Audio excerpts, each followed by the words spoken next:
Bom dia a todos. Na nossa reunião de neurologia vascular hoje, o Dr. Fabiano Molin vai comentar e vai falar sobre aspectos da comunicação, da relação médico-paciente, como é importante essa construção da comunicação para informar as notícias boas, notícias ruins, prognósticos, etc. Muito obrigada, doutor Fabiano. A palavra é sua.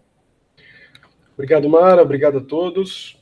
Então, o objetivo hoje é falar um pouco de um aspecto rotineiro, mas que, por uma questão, eu acho que de formação e educação, a gente acaba tendo pouca formalidade nessa descrição, e eu queria mostrar que tem muita ciência e muitos instrumentos que podem nos ajudar.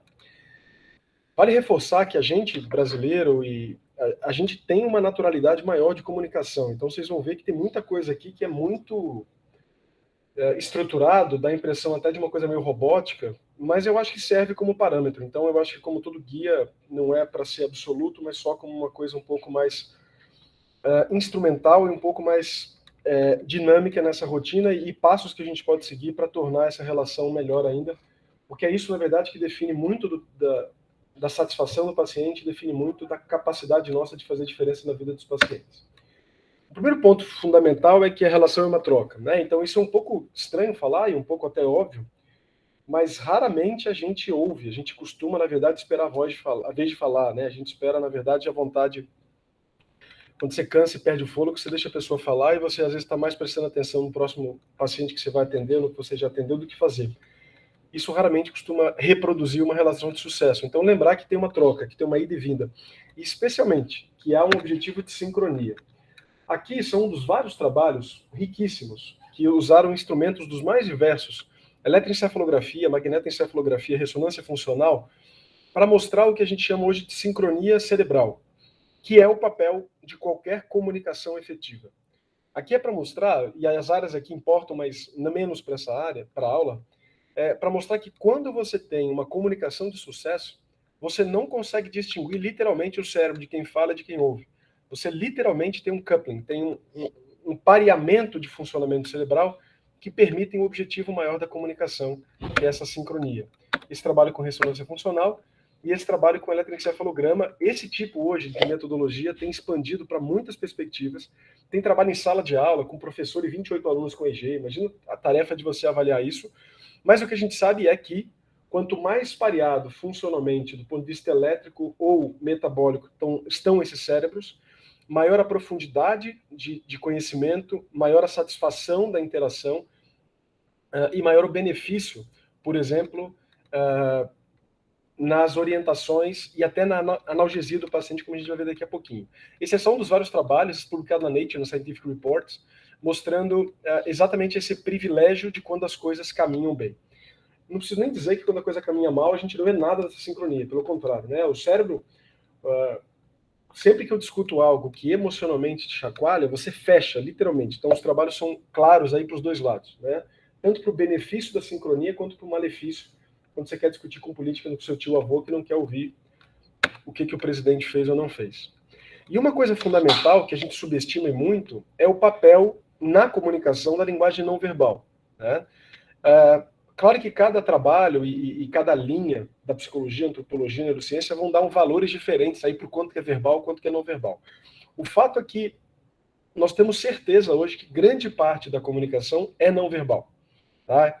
E aí, uma coisa interessante é que o não verbal importa muito, e especialmente importa muito quando eu não tenho a capacidade ou a comunicação é ambígua. Por exemplo, quando a gente fala no telefone, ou quando antes a gente está falando através da máscara, ou quando a gente estava falando através de paredes, ou qualquer coisa nesse sentido. Um exemplo muito interessante foi a eleição do Kennedy.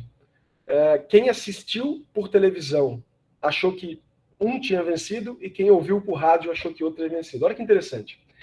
O Kennedy era um moleque, literalmente, quando ele ganha a eleição americana, e claramente o não verbal dele estava adequado na televisão, foi o primeiro debate presidencial promovido pela televisão, só que a voz dele era uma voz que não vendia bem, vamos dizer assim, por tônus, por equilíbrio, por constância. Então, quem ouviu pelo rádio achou que o Kennedy perdeu. Quem viu pela televisão achou que o Kennedy ganhou o debate, para mostrar como é que o meio de transmissão faz diferença. Então, especialmente, e aqui é só uma coisa importante para reforçar, naqueles casos que, infelizmente, já tem um atrito com a família, infelizmente, já tem uma dificuldade de comunicação, ou o quadro é hiperagudo, como acontece muito na neurologia, e que a gente já tem uma dificuldade de alinhamento de expectativa, prestar atenção na sua postura, no seu tom de voz, na maneira que você se apresenta, na maneira do olho a olho que você tem com a família, vai fazer uma diferença tão ou maior do que o que sai da sua boca. Então isso é uma coisa importante para a gente deixar claro.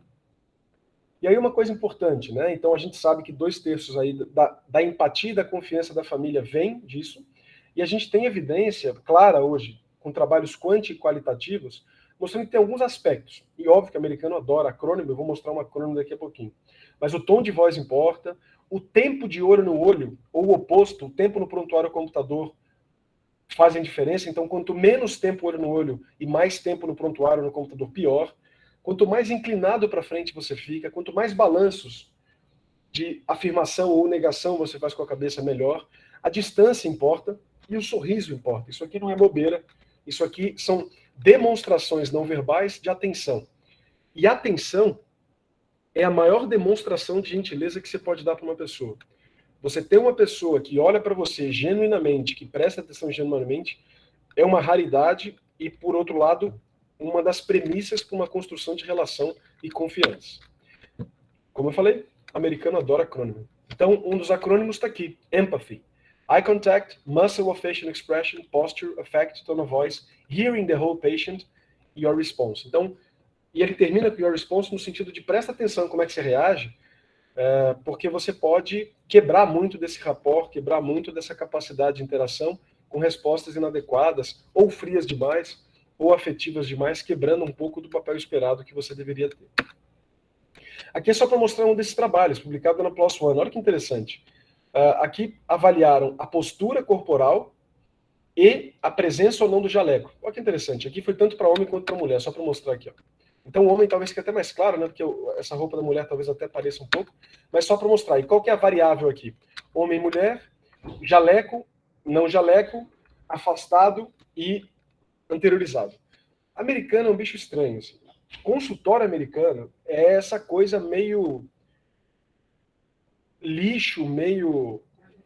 É bizarro. Eu não sei porque que eles fazem dessa maneira, mas é uma marca impessoal, é tudo impessoal. Por isso que eu acho que o americano gosta tanto de acrônimo e tanto desse assunto, porque eu acho que eles são muito ruins, espontaneamente, nesse tipo de interação. E as salas que eles constroem, e a maneira que eles constroem, é o oposto da própria evidência que eles constroem. Então, eu realmente não entendo por que o americano consegue construir um sistema de saúde. Eu atendo vários pacientes que moram nos Estados Unidos, e é incrível a dificuldade que o americano tem de construir essa relação. Acho que por isso que eles fazem tanta evidência. Por um lado, para a gente ajuda, porque reforça o que a gente já faz, mas por outro, acho que eles acabam não aprendendo com a própria construção de conhecimento que eles têm. E aqui, o que mostrou? E aqui é simples. Não importava o jaleco, importava a postura corporal. Tá? Aqui é só para mostrar o nível de empatia, competência e warmth, que é essa quentura, né? Esse jeitinho, no bom sentido. E aí é só para mostrar que o que valeu na prática foi a postura corporal e não a presença ou não do jaleco. E aí tem outras coisas que são fundamentais, assim, que a gente tem evidência que também impactam na confiança e no benefício do paciente. Tem uma dica que já foi reproduzida, é que aferir a pressão é um dos maiores preditores de satisfação do paciente. Olha que interessante. Porque parece que você vê uma coisa... O paciente entende que a pressão é uma coisa importante. A pessoa entende que você está encostando, está colocando. Então isso realmente faz diferença. E para a gente, isso também tem um trabalho. Martelar te transforma num Thor da vida. Assim. Você vira um super-herói nesse martelo. A gente vê os pacientes rindo, a gente vê os pacientes, quando a gente martela, eles acham graça, eles acham interessante. Então, são aspectos da conduta e da prática que realmente fazem diferença nesse cuidado. Isso não é bobeira, vamos dizer assim. Esse tipo de iniciativa faz diferença na conclusão do paciente. Então, vale a pena. O fundo de olho é outra coisa que também para a família e para o paciente é uma coisa muito marcante de importância, de atenção, de profundidade na análise que você tem do paciente. Outra coisa é olhar para o paciente. Então, assim, se você ignora esse tipo, claro que essa postura aqui é muito exagerada, mas se você está conversando com um paciente que não te ouve, está distraído por um telefone, que tem essa postura, desculpa, você está perdendo tempo. ou você sincroniza e tenta entender o que está acontecendo, ou simplesmente acaba a consulta ali e segue em frente, pedindo o paciente para voltar outro dia, ou entender a insatisfação, ou pedir para o paciente, às vezes, trocar de médico, que é uma possibilidade, porque ignorar esse tipo de resposta definitivamente não vai construir. Você pode falar à vontade, você pode vomitar o guideline para o paciente, você não vai ter sucesso. E aí outra coisa importante, voltando à ideia de como o americano é estranho, de como o americano constrói as evidências que eles mesmos não fazem. A grande maioria, isso é bem interessante, a grande maioria da evidência de relação médico-paciente vem da oncologia. Então você vai ver que as referências quase todas que eu coloco é da oncologia e algumas da psiquiatria, tá? Mas é muito interessante que o jeito que os consultórios, quem já fez estágio nos Estados Unidos ou trabalha nos Estados Unidos sabe, o jeito que o consultório americano é feito é muito parecido com esses dois padrões aqui, ó. Ou tem um intermediário do computador ou de uma tela na frente do paciente, ou você fica de costas para o paciente. Quem já viu House sabe bem também que a coisa funciona. E adivinha, qual que é a evidência que mostra qual é o melhor benefício? O triângulo. Né? Então, você do lado do paciente, você olhando para o paciente, a tela não está na frente, você de costas para o paciente, mas a percepção. E aí, de novo, né? Os nossos consultórios não tem essa tela dessa maneira obstruída, você tem uma maneira muito mais fácil de interagir com o paciente, e é só para mostrar como é que você consegue mostrar isso. E não sei por que, de novo, os americanos não seguem as próprias construções de conhecimento, mas pelo menos eles nos ajudam a organizar aqui. E uma coisa importante, assim, se tem uma coisa que destrói relação, é a falta de engajamento ou de atenção de um dos dois lados. E nada, literalmente nada, tem essa competência como a presença física de um celular em cima da mesa ou alguém mexendo no celular. A gente tem trabalho, por isso que eu coloquei de ralo relacional, esse trabalhinho que está citado ali do Behavior Brain Research, o nome do artigo é Brain Drain, ralo cerebral. Ele coloca, de forma bem interessante, que ele comparou 3 situações: o celular em cima da mesa, em reuniões, o celular dentro da gaveta e o celular fora da sala. Nenhuma dúvida, você sabe muito bem quais das reuniões foram mais efetivas, mais rápidas e mais satisfatórias para os pertencentes. Foram aqueles que o celular estava fora da sala, segundo, dentro da gaveta, e terceiro, em cima da mesa. E aí uma dica clara. Eu vou falar sobre Breaking Bad News daqui a pouquinho, mas isso é algo importante do setting, é algo importante da construção do ambiente. Não permita que nem o paciente, nem nós sejamos atrapalhados. Óbvio que isso é contexto dependente, mas se você puder tirar o celular da sala, desligar seu celular, botar em modo avião e pedir para a família também fazer isso, isso ajuda muito na construção do ambiente adequado. Então, não vale a pena aqui bobear. E aí uma dica, no próximo jantar de amigos que você tiver, empilha todos os celulares em cima de uma mesa e combina. O primeiro que pegar, paga a conta. Vai ser o melhor jantar dos últimos anos, o melhor almoço dos últimos anos, seja com a sua namorada, namorado, marido, amigo, ou uma troca com o paciente. De verdade, não deixe o celular atrapalhar a sua vida. O celular, como todo instrumento, precisa de atenção e intenção, e a gente costumeiramente não está nem atento e nem tem intenção clara do que está fazendo, e isso costuma transformar ele numa armadilha. E aqui a gente tem evidência clara do que esse danadinho faz. Aqui é só para mostrar exatamente o que eu acabei de falar. Tanto a memória de trabalho quanto a inteligência fluida pioram com a presença física e com a visão do celular na frente. O motivo é óbvio, você olha para ele lendo tudo que você fez, não fez, falta fazer, tudo que você podia estar fazendo, não está fazendo, né? Então, ele atrapalha bastante e a gente precisa ter cuidado aí nesse cuidado. Tá, isso é bonitinho, Fabiano, o que você está falando, mas e o impacto disso na prática? Então, isso aqui é bem importante. 82%, as evidências estão aqui embaixo, dos processos não acontecem por erros, mas por falta de comunicação. Esse número é absurdo. Esse número é absurdo. Eu não sei se já tiveram a tristeza de acompanhar algum processo médico, o CRM, civil, criminal. É uma das coisas que mais destrói a motivação nossa. Tá? Se atende centenas, milhares de pessoas com sucesso, e uma pessoa que, às vezes, você não fez nada errado, acaba te levando, mesmo que seja pequeno o processo, mesmo que só o CRM, nem um processo ainda é só uma avaliação, é muito cansativo, é broxante, essa é a palavra certa, existencialmente, profissionalmente. Então, se você tiver uma ferramenta que reduz em 80% sua chance, que vai além da técnica, além dessa competência que você busca, não tem por que você não correr atrás. E aí uma dica, como eu brinquei antes, né? Todo conselho é uma nostalgia, de alguém que já presenciou muitas situações de quebra de comunicação e de confiança. Vai ser uma manhã pesada, vai ser uma tarde pesada, vão ser 2 horas que você precisa, mas você precisa parar e fazer. Não terceirize a crise no momento que ela acontece, porque ela vai explodir, ela vai dimensionar e vai ser muito pior depois. 2 horas de uma conversa difícil é difícil. Mas 2 anos de um processo é muito mais. Muito mais. Financeiramente, emocionalmente, cognitivamente, o peso é alto. Tá? Então, é muito pesada essa informação. E olha que rico esse outro dado aqui. Ó. Esse trabalho, incrível, incrível, incrível, que é esse trabalho aqui da Surgery, tá? De 2002. Olha que interessante. Eles pediram para os pacientes, para pacientes não, desculpa, para pessoas comuns avaliarem 10 filmes de 10 consultas médicas no mudo, e predizer qual foi processado. O acerto foi gigantesco, porque é o não verbal de estudo. Então, de novo, para a gente prestar atenção tanto na comunicação verbal quanto no verbal, quando você percebeu que está difícil, e aí uma dica, né? A gente já conversou um pouco disso e vai conversando gradativamente. A gente tem que lembrar que na psicologia a gente fala de transferência e contransferência. Às vezes a gente não está bem, às vezes a gente não está bem com um certo tipo de paciente. Por exemplo, eu sou mal treinado para transtorno funcional, então sempre chega um transtorno funcional, ou a hipótese, eu começo a rir, eu começo a não querer cuidar, morador de rua, tal religião, tal raça, não sei qual é a sua inclinação, mas a gente precisa estar muito atento nessa hora para a gente não se colocar na frente do cuidado. Porque um dos maiores obstáculos da comunicação é você ignorar a troca, é você ignorar que tem uma díade ali, uma tríade, etc. E aí, quando você está cansado, porra, você vem no meu plantão agora? Sério? Se você coloca esse cansaço na frente, a chance de erro é muito grande. Todo mundo já fez e vai fazer isso. Mas nessa hora, esteja atento para você minimizar esse impacto. O impacto do cansaço, o impacto da sua frustração, o impacto do seu preconceito. E aí o preconceito ele é inerente ao cérebro humano, mas ele não precisa ser... Você não precisa agir de acordo com ele. Você pode ter essa atenção para fazer diferente. E aqui é para mostrar que, claro, aqui são cirurgiões e o trabalho metodologicamente tem seus problemas, mas é só para mostrar o tamanho da importância quando a gente olha. Aí, esse trabalho do JAMA de 94 é fantástico, então ele bota a comunicação médico-paciente, a chave da prevenção de malpráticas e aí do processo, mas para mostrar que a gente sabe, sem ouvir, quando que uma conversa vai bem e não vai bem. Tá? Então isso é bem importante para a gente não bobear.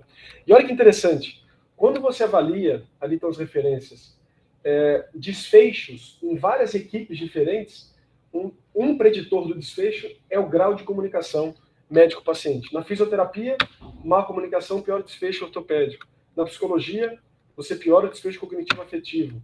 E olha que interessante, quanto melhor a comunicação médico-paciente, melhor a glicada, melhor a PA, melhor o número de diarreias em pacientes com doença inflamatória crônica. Lembra, doença inflamatória crônica tem um trabalho fantástico mostrando que mesmo quando você dá placebo, mesmo que você avisa que é placebo, você continua tendo efetividade. Eu vou falar de placebo daqui a pouquinho. E até o número de dias de atestado é menor para os pacientes que têm melhor relação médico-paciente. Puxa vida, né? Imagina se eu te falo que tem um remédio que melhora a glicada, melhora a PA, melhora a diarreia. A gente é esse remédio, literalmente. Ou a sua relação pode ser esse remédio, e a gente às vezes acaba não percebendo isso. E aí, falando um pouco agora das más notícias, né? O BBN aí, BBN. O Breaking Bad News hoje é interessante, né? A grande maioria hoje das academias americanas ou das associações americanas já tem communication skills como parte da sua carga horária em um treinamento obrigatório. Eu acho que no Brasil a gente está um pouco atrasado, nisso a gente precisaria. Por isso que eu acho que vale a pena falar disso de uma forma mais interessante, porque é rico. Hein? Em 2005, na verdade, o Bale e o Buckman, que são os caras que mais estudam um pouco dessa construção, são oncologistas. Eles construíram, então, esse acrônimo, mais um, né, o Empathy, agora o SPIKES, que não é o único, mas é o mais falado e o mais famoso para oncologia. Tá? Que são esses 6 passos, então, de como eu construo o melhor cenário, a melhor maneira de dar más notícias. Então, Asset Setting Up, Page Perception, Idea Invitation, Knowledge, Emotions e Summary or Strategy. E vamos falar um pouquinho deles aí. Setting Up, a gente já falou um pouco disso, né? Então, assim, vale a pena aqui a gente se preparar, especialmente no começo, quando a gente não está muito acostumado. Pense com você, treina você com você, treina no espelho, treina com a sua namorada, marido, filho, gato, cachorro. E aí uma coisa importante, especialmente no TI, tem que estar alinhado todas as equipes. Eu já falei de um caso aqui que eu tive no meu R2, que era um AVC lacunar de circulação posterior, que a ressonância não mostrou, e um dos médicos do final de semana, no sábado à noite, falou que não era AVC, que a família estava sendo negligenciada e mal cuidada pela equipe da UTI e da imunologia. Olha o caos. Olha o caos. E era AVC, nunca deixou de ser, e a gente sabe hoje, ainda mais com as publicações mais recentes sobre a limitação da difusão na circulação posterior, etc. Mas olha a dificuldade e olha a falta de comunicação dentro da equipe. E aí não foi nem médico-paciente, foi médico-médico. Né? Então isso vale a pena prestar atenção. Vale muito a pena prestar atenção no espaço físico que você vai sentar para a família. De preferência, eu sei que não é fácil, mas, por exemplo, a gente tem essa salinha aqui antes da entrada. Né? Vale a pena, se puder, senta ali com calma. Sentar faz diferença, tem trabalho. Tá? Senta, olha no olho, postura para frente, inclina. Pergunta nome, pergunta relacionamento com o familiar. Se identifica, fala quem você é. Se puder levar outra pessoa, um enfermeiro, um fisioterapeuta para fazer parte, melhor ainda. Até porque você vai ter tanto testemunho futuramente, como também outra maneira de falar a mesma situação.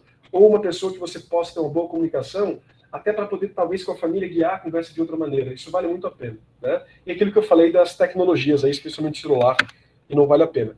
E faz diferença mesmo? O ambiente faz diferença? Faz, tá, pessoal? Então, assim, esse ambiente bonito aqui que a gente tem não é bonito à toa. Nós somos seres de expectativa. Nós somos seres de contexto. Isso aqui é terapêutico em si. Tá? Isso aqui é terapêutico em si. Isso é bem interessante para quem quiser ler um livro super legal de como é que a Igreja Católica, ou qualquer igreja, ou qualquer instituição, consegue ser científico sem usar o método científico na prática. Tem 2 livros muito interessantes para mostrar como é que você entende que um P alto me dá a impressão de ó. Como é que hinos e movimentação simultânea lhe dão a impressão de pertencimento? Como é que instituições que funcionam há centenas de milhares de anos, não centenas de milhares de anos, porque não tem uma instituição que funciona há centenas de milhares, centenas ou milhares de anos, conseguem construir o que hoje a gente legitima do ponto de vista científico, ambientes que te inclinam para aquilo que essa instituição quer. Tem 2 livros que falam sobre isso. Um chama The Secret of Our Success, O Segredo do Nosso Sucesso, Joseph Henrich. Esse cara é professor lá de Harvard, ele é biólogo, engenheiro e antropólogo, então 3 formações só. E ele fala da coevolução genético-cultural e como é que as culturas conseguem selecionar melhores práticas, não usando método científico, mas de forma espontânea, e a igreja não deixa de ser uma instituição que aproveita dessa competência. E a outra chama Catedral de Darwin, Darwin's Cathedral, do David Wilson, onde ele fala como é que a seleção de grupos explica a nossa evolução cultural, a nossa evolução social e a própria religião, por exemplo. Que é uma coisa que os próprios biólogos e darwinistas têm uma dificuldade muito grande de ser coerente na explicação, até porque a gente tem aquele fetiche do gene ser a única explicação e o único meio de seleção, e a gente sabe hoje que não é verdade. Tem essa seleção do gene, tem a seleção sexual, tem a seleção em grupos, e aqui é só para mostrar que isso aqui é algo antigo, é algo que a gente... é quase um priming que a gente chama, que é um dos tipos de memória, no sentido de que isso aqui já te organiza para você sentir propósito, sentir pertencido, sentir organizado. É claro que isso aqui é um pouquinho diferente daqui, mas essa organização, essa beleza, você de jaleco, você de gravata, faz diferença. Tá? Então, não é à toa aí que a gente não precisa ir para um desfile de moda, mas faz diferença satisfazer a expectativa do que os pacientes acham que têm de um consultório ou de um médico. Isso não é bobeira, tá? E nem um conformismo bobo. Isso é parte do efeito placebo, que é parte do nosso efeito como médico. Segundo ponto, então eu estou falando só do ambiente, né? Percepção. Por favor, essa é a parte que a gente mais erra. Pergunta quanto a família ou o paciente sabe. A gente não faz isso. Você não faz isso nem com seu namorado, namorada, esposa, quando vocês vão brigar, quando você vai discutir, supostamente. Você não faz isso com o paciente, você não faz isso com a secretária quando você quer conversar com ela. Pelo amor de Deus, lembra que é uma troca. Lembra que é uma troca. Você tem que saber. E aqui é uma dica até para ensinar, uma coisa bem interessante. Na neuroaprendizagem, tem um termo que chama scaffolding. Scaffolding é andaime em inglês. E o andaime é o quê? Descobre o que o interno sabe. Se o interno souber o que é neurônio, você consegue ensinar qualquer coisa em neurologia, literalmente. Mas tem que saber que ele só sabe ter neurônio. Porque se você começa a falar de pré-frontal, se você começa a falar de M1, já era, você perdeu ele, se ele não entende o que significa M1. Quando você explica que M1 é só uma terminologia do segmento da artéria cerebral média, obrigado, agora eu consigo entender o que você quer dizer com trombectomia. Trombectomia não é igual a trombólise. Você tem que saber o que ele sabe e o que ele não sabe. Você tem que saber o que o paciente e família sabe e o que não sabe. Isso é bobo, mas não é. E olha que interessante, né? Por que isso importa? Porque só há frustração por quebra de expectativa, só há expectativa quebrada por falta de sincronia, só falta sincronia por falta de percepção do outro lado.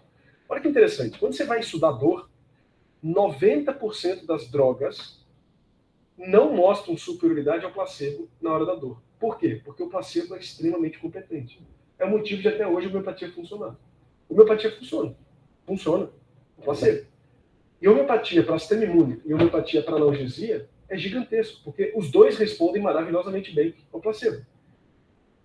O que a gente acerta ao criticar e o que a gente erra ao ignorar que a homeopatia faz certo? A homeopatia, na Inglaterra, você tem trabalho. Um alopata gasta 15 minutos em média com o paciente. Um homeopata gasta 1h30. O que você acha que faz diferença? Para transtornos que... Asma, que melhora por indução da mãe ou da criança. Dor, a gente vai falar um pouquinho sobre o outro na dor e expectativa na dor. 90% dos medicamentos usados nos trials para dor não são melhores que o placebo, porque o placebo é muito competente. E é por isso que a homeopatia sempre vai existir. Por bem ou por mal. Por mais que cientificamente a gente mostre que as coisas não vão. Por isso que esse monte...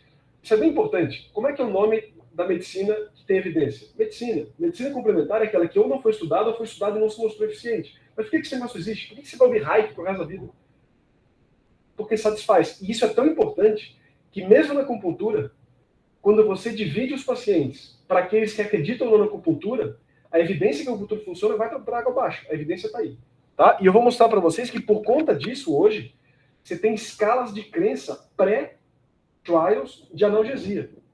A analgesia tem tanto efeito placebo que eu preciso saber antes se esse paciente acredita ou não na droga, porque a própria crença na satisfação da droga faz a diferença. Isso é muito potente, isso é muito pesado. Porque o placebo é muito competente. É muito competente. Isso é super interessante. E por isso que, olha que legal. Então, primeira frase. Esse tratamento vai ser completamente efetivo. Discorda ou concorda? Eu estou preocupado sobre esse tratamento. Então, tanto o placebo quanto o nocebo podem depender muito mais da sua crença do que da efetividade. Em esclerose múltipla, que a gente explica pra caramba, né? O que significa de síndrome gripal por interferon, etc. Tem evidência clara, inclusive para os MABs, que são mais pesados, que podem dar lempa e tudo, que grande parte dos efeitos colaterais são nocebo. Grande parte são nocebo. Por isso tem que ter cuidado, porque, por um lado, a gente fala assim, eu preciso explicar ao paciente o que está acontecendo, eu preciso explicar os efeitos colaterais. Só que se você erra a dose, você está construindo o desfecho negativo da própria droga que você está prescrevendo. Por isso que tem muito médico, especialmente particular, que faz o seguinte, olha, usa e me avisa o que você sentiu, eu não vou te falar nada, porque eu vou estar próximo, então é melhor eu falar assim, e você, entre aspas, ter o efeito real adverso, do que eu ficar explicando para você. Isso tem bastante trabalho. Quanto mais você explica efeito colateral, maior a probabilidade. Por quê? Porque o cérebro é um mecanismo preditivo. Se você explicou que está efeito colateral, a gente erra interoceptivamente o que significa tal coisa. Vamos dizer que eu comi mal ontem, mas eu comecei um remédio que você falou que me faz náusea. O que eu vou presumir que é a causa? E a inferência causal que eu faço da minha dor no estômago não é da pimenta de ontem, é do estalopram que eu comecei hoje. Né? Então, é super importante a gente prestar atenção nesse outro lado. E olha como é que a expectativa muda tudo. Olha que trabalho agoniante. New England é um deles, mas o New England é um trabalho bizarro sobre angina estável. Tá? Esse trabalho que eu estou mostrando as figuras aqui é esse trabalho da PEN de 2011, 2001. O do New England eu acho que eu tirei a fotinha, mas depois eu falo sobre ele. O do New England é um trabalho que abriu... Esse trabalho hoje é completamente antiético. Ele randomizou angina estável e só abriu o peito sem fazer a ponte de safena para metade dos pacientes e abriu o peito e fez a ponte de safena para metade dos pacientes. Teve diferença dos grupos? Nenhuma. Estente para angina estável? Nenhuma diferença. Quando você faz o placebo, você fura a perna do pessoa e não mostra nada de diferença. Angina estável. Estável. Tá? Esse trabalho é um pouquinho, eu acho que é tão ou mais assustador que isso. O paciente não vê você injetando morfina e vê você injetando salina. É o mesmo benefício. Na verdade, até um pouco melhor quando o paciente está enxergando. Por isso que hoje, nas clínicas oncológicas, a ilha de cuidados da enfermagem é na frente do paciente. Porque ele vê o preparo, vê fazendo, faz parte do incentivo do cuidado. Então esse teatro não é teatro. Ele faz parte da natureza humana e da expectativa que você constrói do benefício. Então por isso que é importante. Por isso que essa aula é importante, porque a gente parece... Toda vez que a gente fala desse tipo de interação, parece que a gente está floreando o núcleo, que é o que você vai passar verbalmente para o paciente. Mas a gente não é racional espontaneamente, a gente é afetivo. E isso aqui é construção de afeto, é construção de confiança, que vai modular a amígdala, que vai modular pré-frontal, que vai modular a estriato ventral e por aí vai. Problema aqui. O que se produz na expectativa e dopamina? Dopamina melhora partos. Quando você faz DBS, você trata partos para DBS. Tiveram um baita trabalho para mostrar a diferença entre DBS e placebo. Porque só na intervenção você já liberava dopamina. Então o paciente melhorava porque liberava dopamina. Então era para mostrar como é que a expectativa importa muito aqui. Então o DBS a gente não tem dúvida hoje dos benefícios, mas no início, isso é bem interessante, a gente teve dificuldade por quê? Porque o preparo, essa parafernália toda, essa beleza toda, melhora o paciente, às vezes o transdutor está desligado, por exemplo, e o paciente está melhor. Então é só para mostrar como é que é importante a gente ter clareza.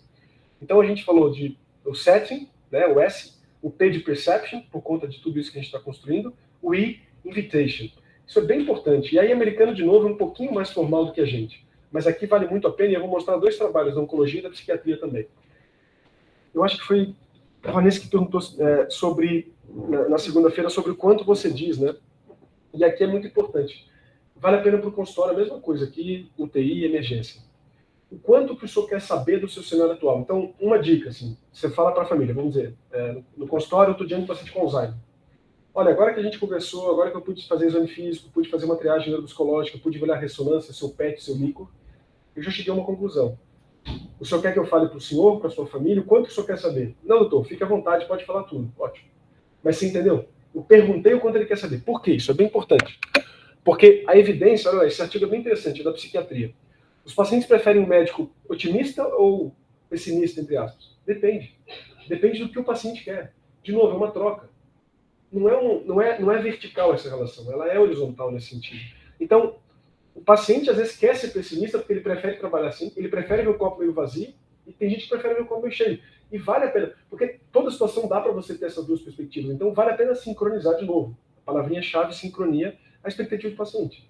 O que o senhor prefere? Que eu fale da doença ou que eu fale, isso a gente vai falar depois, no último, né, no summarize lá, no resumo, mas às vezes o paciente fala, doutor, faz o seguinte, não precisa me falar o nome, me fala só o que eu tenho que fazer. Ótimo, mas pergunta. Isso é importante, pergunta. Tá? Não deixem de fazer essa pergunta, porque isso vai fazer diferença para satisfação e confiança. Mesma coisa aqui, ó, oncologia de novo e na psiquiatria de novo. Quanto falar? Depende do que o paciente quer ouvir.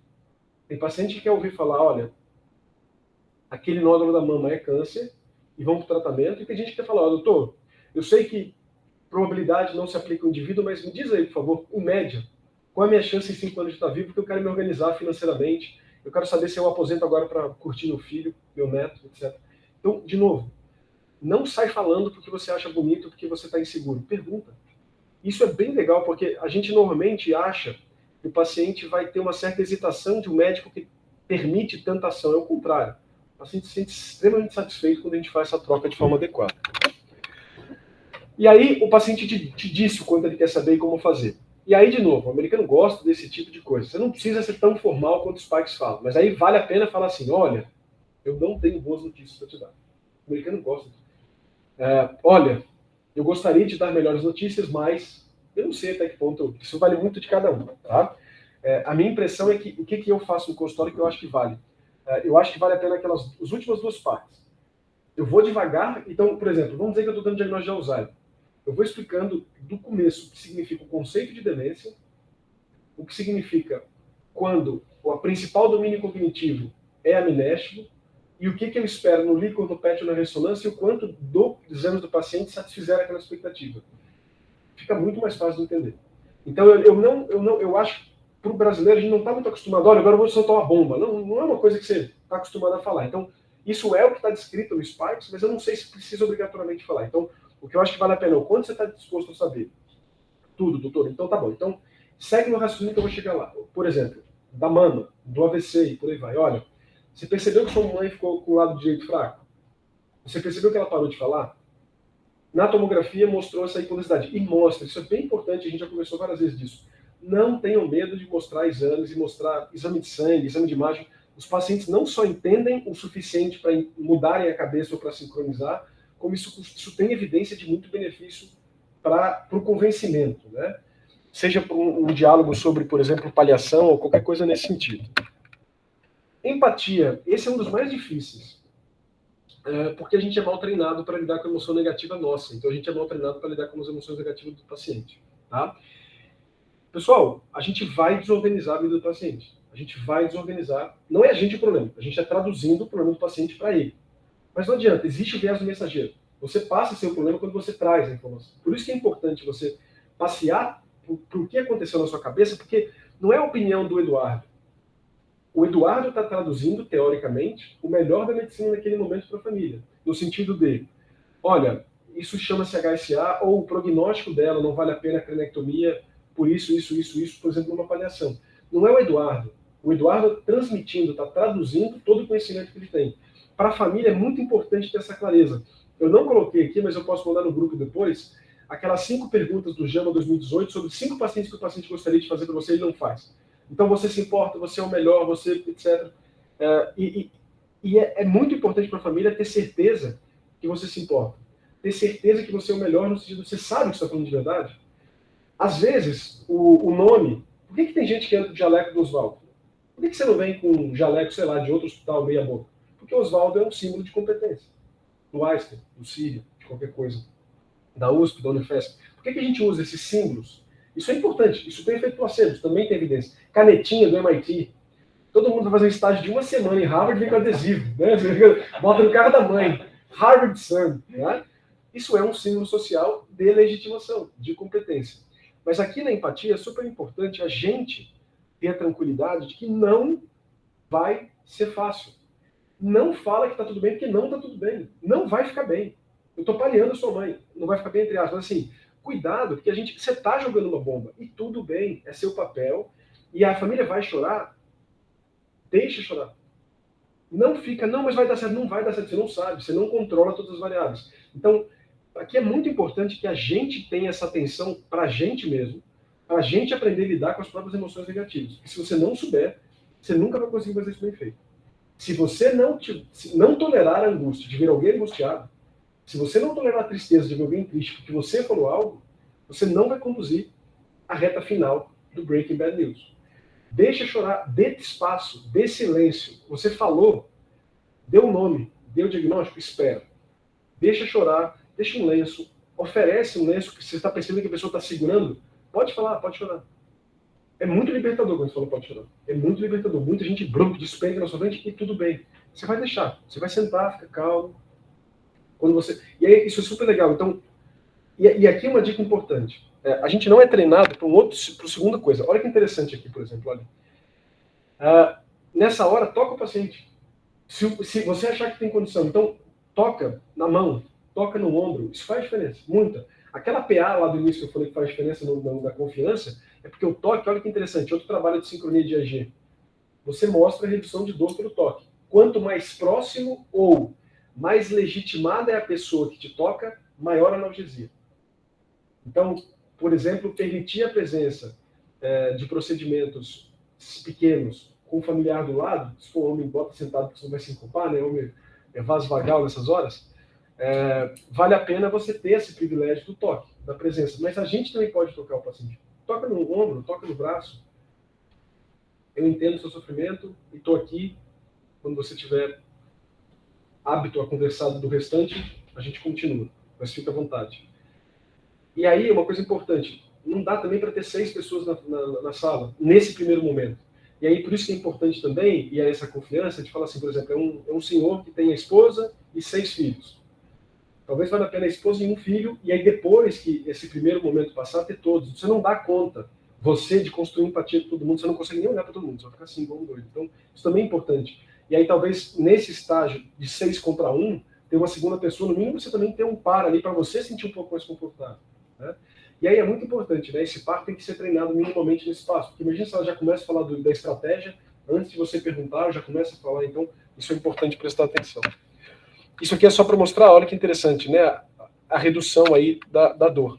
E outra coisa importante que eu acho que vale a pena, assim, empatia é um termo que cientificamente é um pouco bagunçado, tá? Então aqui eu queria fazer a diferença de empatia e compaixão, que eu acho que é legal, e vale para a nossa vida de lidar com sofrimento e com doenças graves hospitalares ou ambulatoriais.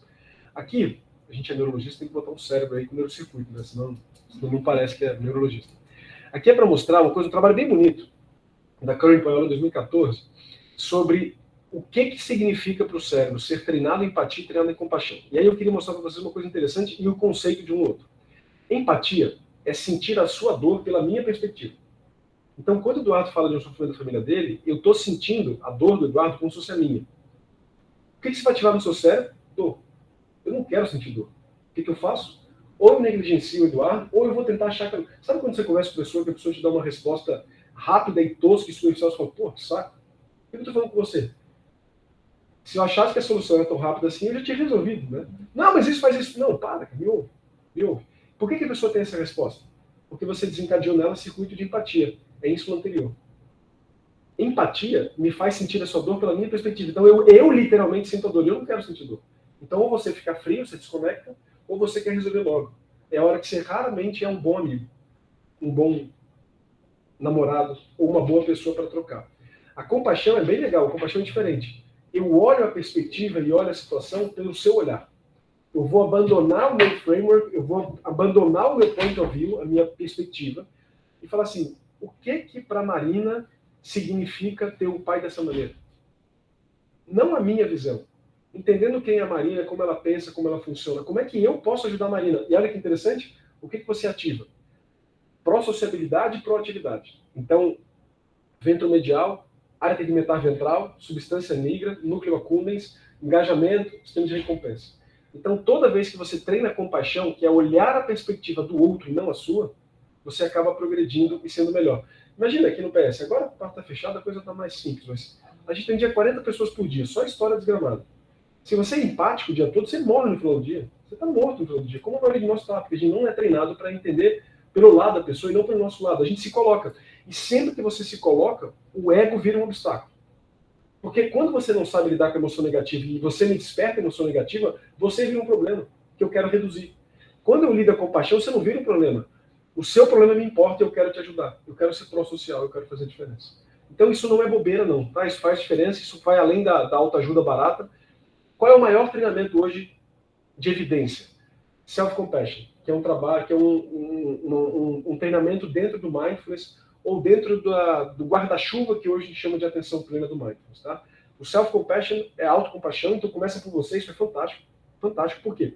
Porque a gente às vezes é empático com a gente mesmo e a gente sofre por estar sofrendo. Ou se pune por estar punido. Ou se pune por estar sofrendo. Então quando você começa a compaixão com você mesmo, você se trata como você trataria seu melhor amigo. Você já reduz o sofrimento por parar de se bater por estar sofrendo. Aí você consegue dar a dimensão adequada da dor, do sofrimento. E você já começa a minimizar e tratar os outros melhores por se tratar melhor. Por isso que as melhores iniciativas hoje, a comunicação não violenta, que a gente pode falar um pouco depois, o treinamento de compaixão, o treinamento do mindfulness, a medicina do estilo de vida, todo o cuidado começa com a gente, começa com o médico. Porque se você não estiver bem, a coisa não vai caminhar bem. Tá? Aí aqui é só para mostrar a diferença entre as duas emoções. Empatia é emoção autorrelacionada, burnout, e você acaba tendo comportamentos de deslocamento e distância. A compaixão é o outro que importa, e você acaba tendo melhor saúde e uma motivação pró-social. E aí, para terminar o Breaking Bad News, você vai, a partir disso, então, o último foi o knowledge, como é que eu construí, então, olha, realmente, considerando a situação, sua mãe está desse jeito por um AVC, por uma HSA, por um Alzheimer, por um Parkinson, por um córtico basal, a gente agora tem o que fazer. Eu sei que a doença, e aí vale a pena contextualizar. Então, hipertensão também não tem cura, e a gente trata. Diabetes também não tem cura, a gente trata. Então, um plano para agora, e aí é legal enriquecer isso, né? Enriquecer no sentido de, olha, o cérebro é complexo, o cuidado vai ser complexo. Existem esses remédios para esses benefícios, mas a gente vai focar na alimentação, na atividade física, quando possível. Vamos cuidar desse sono, vamos realizar esse TSH, porque isso faz diferença para a gente, como a vitamina D faz diferença. E aí você passa a traçar. Para nós, seres humanos, é super importante um senso de maestria, um senso de controle. E aí uma coisa importante, quando você for discutir o tratamento, checa se o knowledge que você acabou de passar já foi digerido. Então, mesma coisa que pergunta, você entendeu o que eu acabei de falar sobre o diagnóstico e sobre como eu construí o diagnóstico a partir de tais e tais maneiras? Sim, doutor. Agora eu gostaria de discutir com você estratégias para frente, como é que a gente vai tratar. Podemos começar ou você quer pensar um pouquinho, ou quer voltar daqui a uma semana, 2 semanas, um mês para a gente conversar sobre isso? E tudo bem. Tá? Então, de novo, sincronia. Dá o tempo. Respeita a velocidade e a dinâmica da pessoa.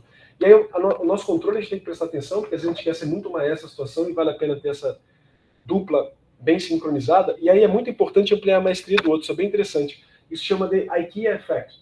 Não sei se você conhece a IKEA. A IKEA é aquela marca sueca que vende móveis parcialmente feitos. Isso tem bastante trabalho, isso é super interessante. Começou na década de 50, o marketing percebeu que quando você vendia produto, o bolo pré-pronto, completamente pré-pronto, e você só precisava colocar no forno, as donas de casa não gostavam. Porque não tinha graça, você não tinha como falar que era seu. E aí eles começaram a botar uma coisinha para a dona de casa fazer. Naquela época, de 50 era dona de casa, né? Hoje, qualquer pessoa. Um ovo, um pouquinho de água. Isso explodiu as vendas. Então a gente gosta de ter um pouco de maestria, a gente gosta de ter um pouco nesse sentido. E por quê? Tomar decisão ativa sendo recompensa. Informação adequadamente construída ativa sendo de recompensa. Então vale a pena. O nome disso chama IKEA Effect por conta disso. A IKEA descobriu que se ela tiver tudo pronto lá do móvel, não tem tanta graça. Agora, você poder postar no Instagram, você martelando lá 2 parafusos que seja, você parece que construiu do zero. Né? Você já está marcado, já isso. Certo, faz você derrubou a árvore e praticamente fez tudo junto. Né? Então isso faz bastante diferença. Isso aqui, pessoal, é uma das características do que hoje a gente chama de Patient Centered Care, o PCC do bem. Né? No Brasil a gente tem um PCC que não é do bem, mas esse PCC é do bem. O Patient Centered Care tem 2 coisinhas, 2 bases fundamentais. Ouvir mais e permitir que o paciente tenha mais voz na conduta e no conceito. Meio óbvio, parece, mas não é tanto. A gente não é bem obrigatoriamente treinado nesse sentido. No Brasil a gente tem uma dificuldade, escolaridade importa, algumas perspectivas éticas, morais, religiosas que a gente tem atrapalham, por um lado também. Então nunca é fácil. Mas essa é a premissa do Patient Centered Care, que é bem rico, que é bem interessante, e que, de novo, né, quando a gente pensa sobre natureza humana e sobre como a gente funciona, parece até meio óbvio. Aqui são 2 livros, pessoal, muito interessantes, do Fabrizio Benedetti, que é um italiano genial. Ele tem muita publicação, algumas das várias que eu coloquei foram deles, e ele tem esses 2 livros, os 2 de Oxford, já são um pouco antigos, mas de verdade não tem nenhuma confluência de evidências tão boas para essas 2 linhas aí de pesquisa. Uma sobre o efeito placebo, e a gente precisa entender que a gente precisa ter o efeito placebo a nosso favor, na prática, no cuidado, e sobre o cérebro do paciente, são 2 livros muito bons. Se você não quiser ler os livros que são grandes, pega o nome dele, Fabrício Benedetti, e vai no PubMed. Tem muito artigo bom, tem muito artigo de revisão, e vários do que eu citei, de EEG, ressonância funcional, da morfina, foi tudo junto dele. E ele é um dos caras hoje que mais fala sobre isso, que mais sabe sobre isso, e de uma forma elegante, científica, extremamente humana. Então, bem interessante, ele é um cara bem rico de se conhecer e de ler um pouquinho mais sobre ele. Obrigado, pessoal. Valeu.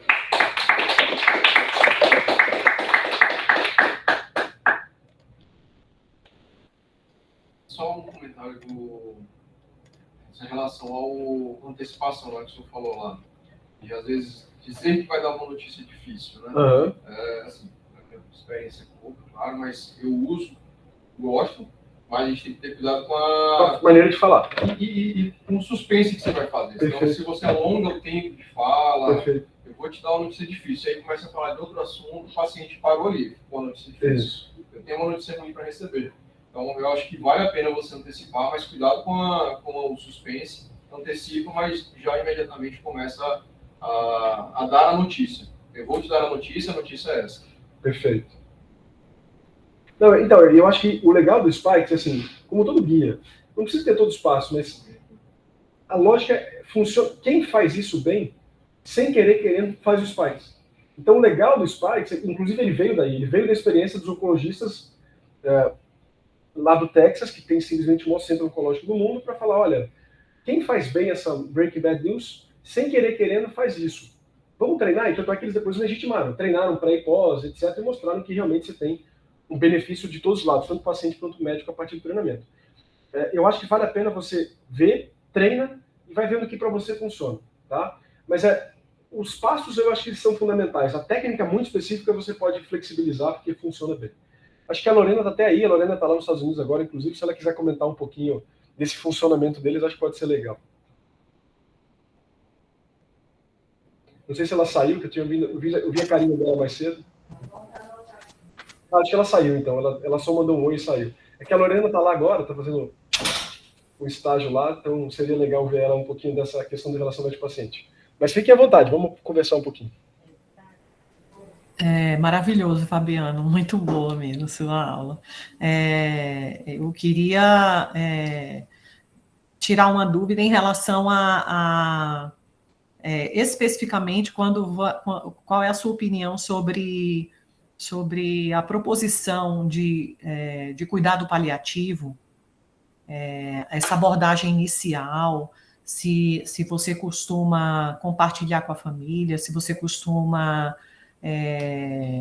expor a sua ideia como médico, ou se você sempre coloca a família envolvendo, porque eu tenho uma certa dificuldade nessa questão. Então, Mara, assim, eu vou te dizer, assim, eu acho que a decisão da paliação é médica, não é da família. Eu acho que Isso, porque muita gente fala, vamos ver o que a família acha. Não, eu acho isso uma sacanagem, assim, para mim não tem outra palavra que sacanagem. Eu vivi isso pessoalmente com meu pai. Você não tem capacidade afetiva e cognitiva para tomar uma decisão dessa. Então, na verdade, você quer o oposto, assim. Você quer um médico que você confia falando, olha, o melhor para o seu pai, para a sua mãe, para o seu irmão, para a sua filha, para o seu paciente, o que nós acreditamos enquanto equipe que é a melhor conduta é isso.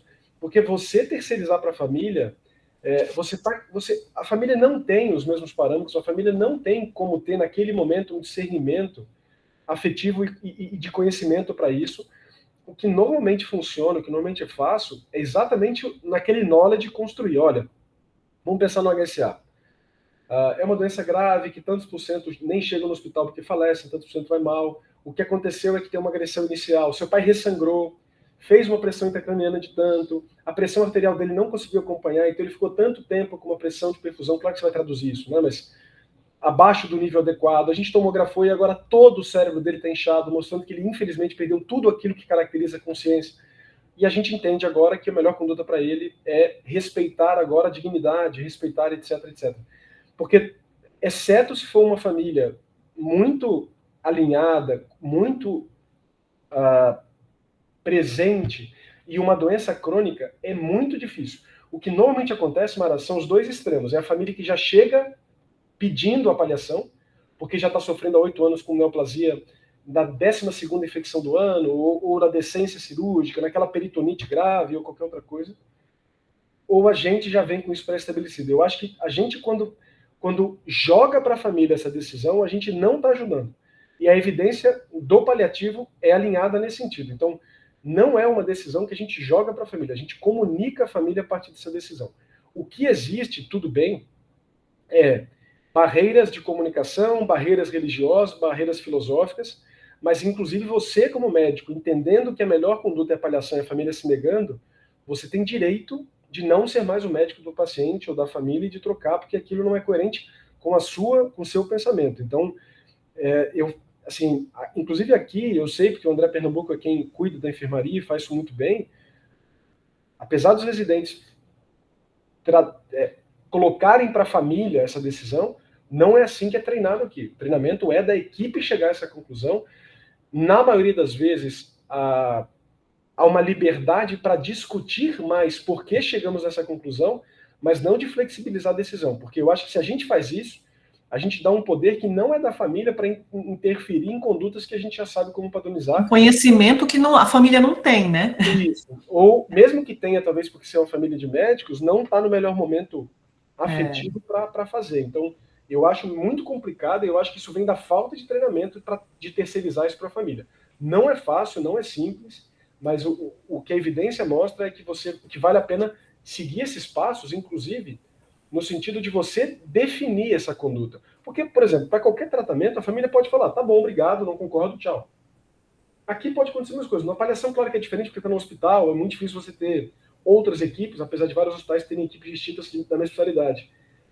Mas eu não vejo melhores desfechos, pelo contrário, quando você faz isso com a família. Eu acho que você desorganiza a família, colocando nas costas uma decisão que eles não sabem nem quais são os parâmetros para avaliar o melhor desfecho. E aí, óbvio que eu quero não paliar qualquer familiar, eu quero vivo, mas desculpa, claro. Eu tenho essa possibilidade, mas eu não sei disso. Então, é uma embolada que eu não vejo muito benefício. Ok. E nesse momento, uma vez sim, se informando a família com toda essa técnica, né, porque notificar um edifício não é só uma característica individual, né, treino, né, técnica, mas assim, o senhor fala para eles o que é, porque a gente está falando aqui de pessoas com realmente um conhecimento bem menor, né, de entrar em cuidados paliativos para uma pessoa nausada é uma coisa, eu falar em cuidados paliativos para São Paulo, no caso que trabalha, é outra. Então, o senhor fala, não vamos reanimar caso pare, então, objetivamente, eu acho que é informado para a família. A dica é ir devagar, assim. Por exemplo, o paciente está na UTI, você vai poder conversar com ele provavelmente várias vezes, ou mesmo que seja no mesmo dia, de manhã e de tarde, por exemplo. Então vai devagar. Vai devagar. Então, por exemplo, você já está dando uma notícia ruim, por exemplo. Paliar já quer dizer que a gente esgotou, naquela mentalidade anterior, as nossas ferramentas, e que a gente acha que a boquinha é fútil, certo? Se você conseguir, na primeira conversa, chegar nesse ponto com a família, já valeu. À tarde ou no outro dia, aí você vai falar do que significa isso for mais imediato. Então, olha, retomando o que a gente conversou ontem, entendendo a futilidade de continuar a diálise por conta disso, de fazer a canectomia por causa disso, a gente precisa agora acertar alguns pontos mais específicos. Considerando que o objetivo agora é respeitar a dignidade, né, do seu pai, da sua mãe, a gente entende que isso é fútil. Vocês entendem o que eu estou falando? Aí você pode até falar, se quiser, se eu tiver uma dinâmica boa, você concorda com o que eu estou falando? Concordar, eu acho entender melhor do que concordar, porque o entender te dá uma abertura, porque se ele fala não concordo, porque isso é bem interessante. Tem um livro de um negociador do FBI, que chama Never Split the Difference. Nunca aumente a diferença. E se você pergunta, você concorda, você permite ampliação da discordância. Você entendeu, é mais fácil, porque ele fala, Fabiano, desculpa, mas explica melhor o que significa apalhação, porque eu ouvi ontem, mas, desculpa, é difícil para a gente que não está acostumado. Ótimo, obrigado que você me deu. Porque se eu não entendi esse primeiro passo, eu já falo em não massageá-lo ao parar, Fabiano, desculpa, o cérebro odeia gaps. O cérebro odeia o desconhecido. Inclusive o nome disso é estresse, né? Então aquilo que eu não predico chama estresse, por conceito biológico. A vida é preditiva. A vida antecipa o que vai acontecer exatamente para minimizar novidade, surpresa, entropia. Então o cérebro não fica confortável. Eu prefiro acreditar em qualquer besteira do que a incerteza. Então, se você está instabilizando muito esse discurso, porque eu ainda não assentei a informação, a chance de eu não ser linear nessa concordância é muito grande.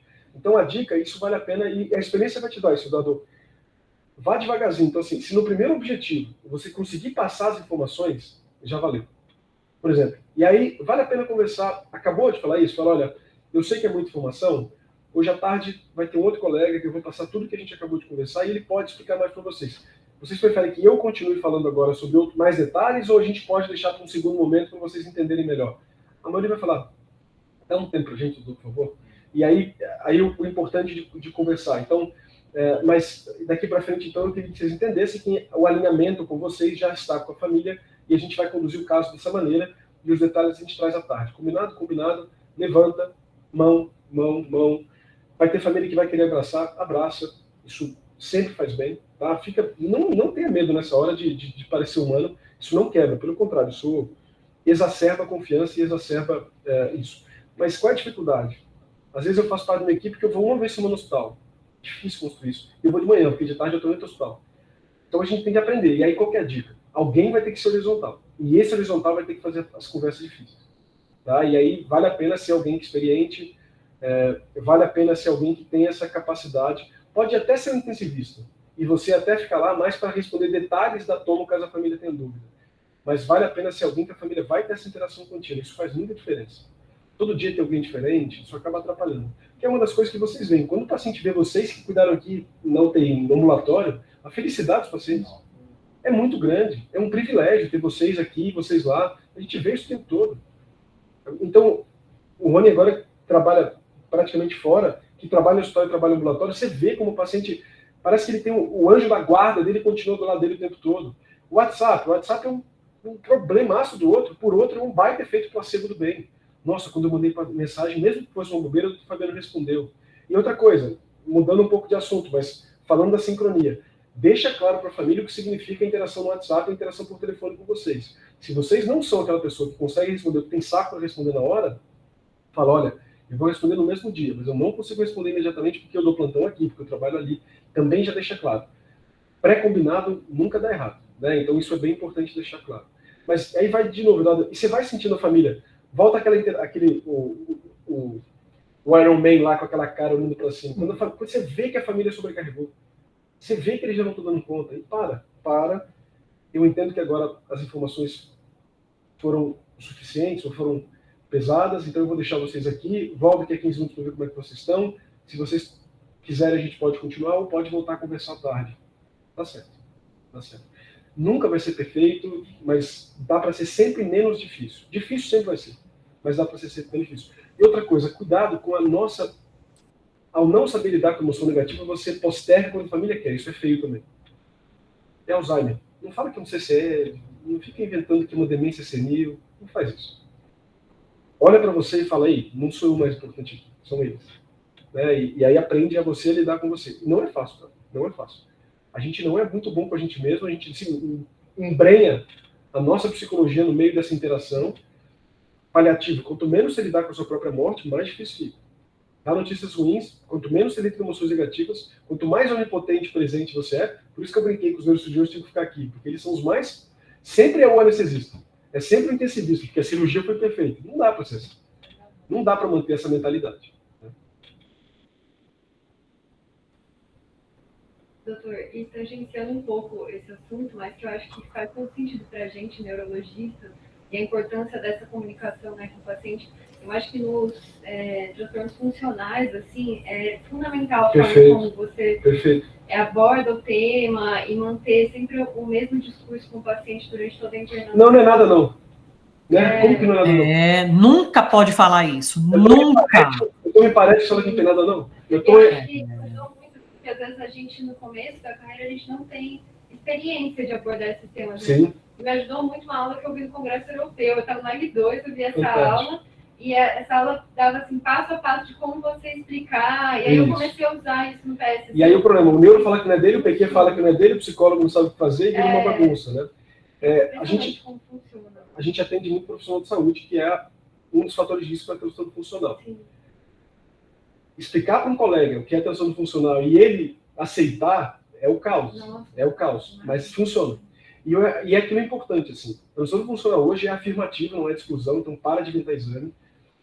Eu atendi segunda-feira no consultório, uma menina que teve uma crise dissociativa na minha frente, ainda bem que ela veio na minha frente, e aí a gente estava no final da consulta, parei tudo e falei, vou ficar aqui o tempo que eu precisar, mas ela precisa entender que isso chama transtorno funcional. Tá? Porque senão era eletroencefalo, ressonância, tilt, teste, ela estava grávida, gestante. Borderline, parou o antidepressivo dela e o antipsicótico pela gestação, mas tadinha, era muito claramente um transtorno funcional ali na minha frente, e o psiquiatra precisava saber, ela precisava saber. E eu falei, ela entendeu.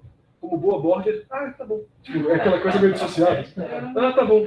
Entendi. Então é minha emoção, tá bom. Então é uma coisa meio estranha, mas você tem que parar e falar, e não tem que ter medo de falar. Se você tiver, por exemplo, lá embaixo no PS, a gente faz Hoover para as monoparesias crurais ou paresias com acometimento meio inferior. Acabou. O Hoover veio típico de funcional, muda o assunto e vai conversar. Agora a gente tem que saber conversar. Parece que você reforça aquilo. Mas é isso que, então, assim, mas é verdade, né? Por isso que na terapia cognitivo-comportamental, que é a melhor evidência para transtorno funcional, o que você faz é quebrar, avaliar a expectativa. A gente pode marcar uma aula, e se eu tiver alguma aula até o final do ano, eu posso dar para a gente já tem hoje a fisiopatologia transfuncional clara, que é o cérebro preditivo. É sua área motora suplementar e pré-motora errando o que vem bottom-up e obrigando top-down a ser o que ela imagina que é. E é por isso que é interessante, porque essa expectativa ela é parcialmente consciente, mas apesar de você não ter controle sobre sua área motora suplementar e área premotora. Por isso que, por exemplo, um paciente com cegueira cortical acha que não escreve. Né? Então tem um mecanismo voluntário nisso, consciente disso no sentido das expectativas, mas não voluntário no sentido de que eu controlo. Então é bem legal porque a fisiopatologia dá conta disso. Então é bem interessante. Isso tem tudo a ver com o cérebro bayesiano, o cérebro preditivo. Isso é uma coisa que a gente hoje consegue modelar até matematicamente. E aí, é isso que eu sempre falo, uma coisa legal. O que reseta a expectativa cerebral? Agonista serotoninérgico 5-HT2A, MDMA, ayahuasca e LSD. A gente vai tratar transtorno funcional com microdose de LSD no PS daqui a pouco. Porque reseta a expectativa, por isso que você viaja. Por isso que você tem uma outra abertura para a consciência. Você quebra a expectativa do cérebro e, teoricamente, essa é a teoria, uma das teorias, que você percebe a realidade como ela é. Tem gente que não. Fala que na verdade você cocria a realidade, então você está sempre viajando, e aquela realidade do LSD, aquela viagem não é a realidade como ela é. Mas a gente fala que é. E você tira o pré-frontal com sua predição da realidade, você permite ver a realidade como ela é. Mas é um transtorno riquíssimo, difícil, por quê? Porque a gente não sabe falar. A gente não sabe falar com a gente nem com os outros. E isso escancara aqui, né? Então, e aí o que você faz? Como é difícil, você minimiza. Você fala que não importa, você ri. Né? Então, definitivamente essa não é a melhor reação. Isso fala mais de você do que do paciente. Né? Quando o João fala de Paulo, eu sei mais de João que de Paulo, né? A frase do Freud clássica, que é real. Beleza. Bora para a visita? Excelente. Obrigada a todo mundo. Tchau, pessoal. Obrigado.